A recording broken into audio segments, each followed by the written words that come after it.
De la diversidad de etnias que habitaron antes que nadie el territorio que hoy se llama México, existe en cada una la historia de una cadena de imprecisiones, pero también reviste la riqueza multicultural sumada que nos enfrenta ante el lado silencioso de lo que es la sociedad actual.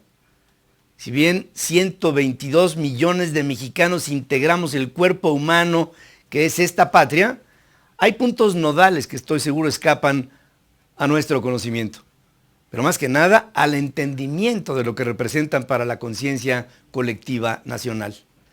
De la enorme variedad de pueblos precolombinos, tomé uno al azar por su infinita riqueza y ancestral precedente: los otomíes. Seguro habrán escuchado de esta cultura o habrán visto a su gente. Suman unos 650,000 seres humanos. Esto se desprende del último censo nacional en INEGI 2010. Habitan un territorio disperso del centro de México. Este grupo está emparentado lingüísticamente con el resto de los pueblos de habla otomangueana, cuyos antepasados ocuparon el altiplano desde unos 4,000 años antes de la era cristiana, es decir, que llevan 6,000 años de presencia en estas tierras. Es mágico. Actualmente los otomíes predominan desde el norte de Guanajuato hasta el sureste de Tlaxcala. Sin embargo, la mayor parte de ellos se concentra en los estados de Hidalgo, en el Estado de México y en el de Querétaro.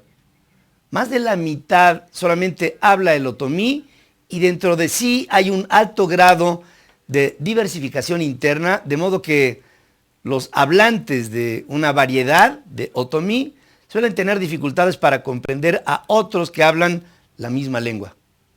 Por esto, los nombres con los que los otomíes se llaman a sí mismos son numerosos. Por ejemplo, ñato para el Valle de Toluca, ñañú para el Valle del Mezquital, ñaño para Santiago Mezquititlán en el sur de Querétaro, o ñuhu para la Sierra Norte de Puebla, a la zona de Pahuatlán. Son algunos de los gentilicios que los otomíes emplean para llamarse a sí mismos en sus propias lenguas, aunque es frecuente que cuando hablan en español, y se da el caso, empleen el término otomí genérico para distinguirse del resto de los mexicanos. Término, por cierto, de origen náhuatl. El otomí ve el universo estructurado en 3 entidades que conforman una sola visión del mundo. Primero, es necesario hablar de su dios, se llama Ka, K-H-A, el hacedor del universo, así como de las partes esenciales de lo que conforman, puesto que todo lo que vive el otomí está relacionado con Dios. Guardan un concepto de cómo creó al universo y a sus criaturas, cómo dio origen y corrección al ser humano en su calidad de ser pensante y cómo debe éste de actuar al invocar a las fuerzas del mundo para habitarlo. Es místico. El pueblo otomí, todo tiene una explicación espiritual en él. Es por ello que hay una profundidad que hace que los otomíes, con todo y su condición económica, social, política, no se hayan expresado como un pueblo rebelde. Y esto es una bendición para la sociedad mexicana.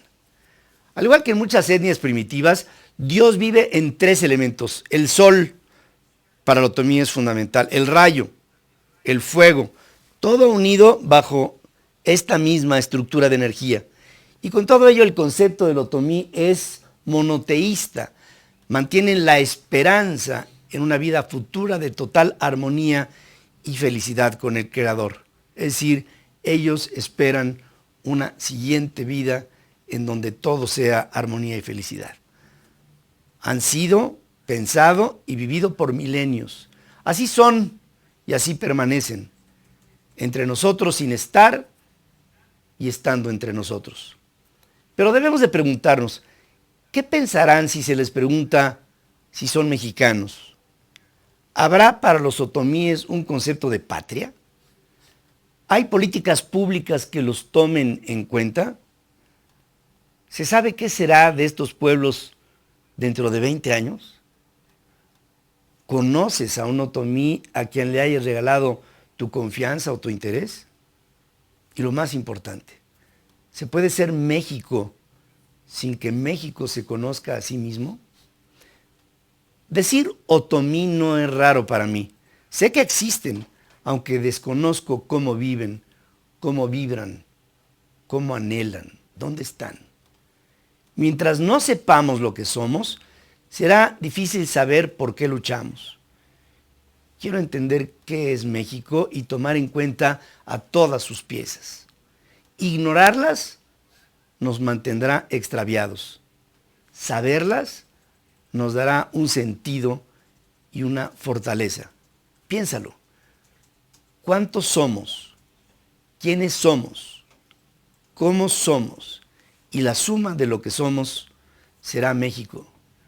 Mientras no la entendamos, no acabaremos por serlo.